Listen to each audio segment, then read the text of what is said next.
Number 20, pivot transfer technique. In this skill, we'll be moving the resident from his bed to the wheelchair. Our supplies will be one gait belt, a wheelchair, and non-skid shoes. Knock, knock. Hi, Cameron. How are you doing today? Good. My name's Michelle. I'm your CNA. I'm here to help you get in your wheelchair. Is this a good time? Yeah. Great. Here's your call light. I'll be right back. Shut the curtain for privacy and go wash your hands. Gonna go ahead.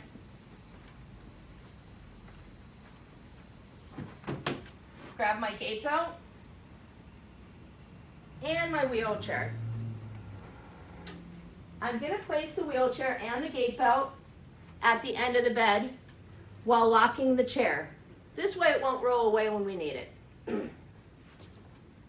The non-skid shoes will be on the floor. They'll actually be your partner's shoes at testing that they'll place next to the bed.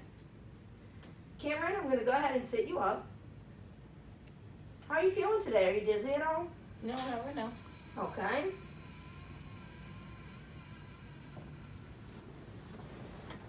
All right.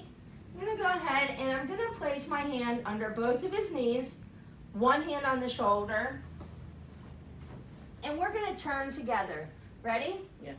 1, 2, 3. Good job. All right. So at this point, his feet will stay dangling over the bed.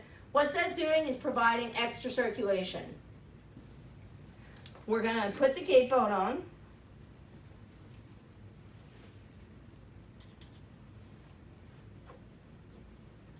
Again, we want to be able to fit 2 fingers in. Great.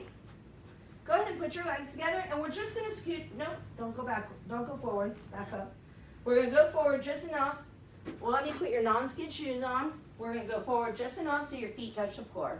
Put your arms on my shoulders. 1, 2, 3, scooch. Great.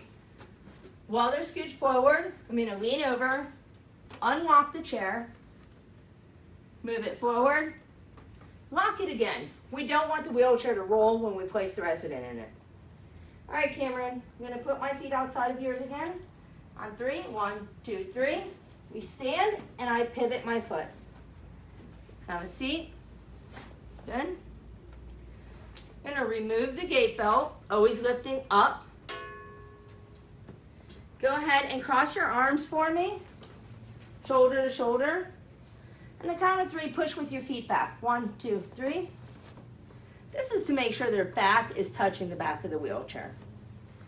At this time, we'll place their feet up on the footrest, unlock the chair, turn the chair around, and relock it. Cameron, here's your call light. If you need me, give me a call.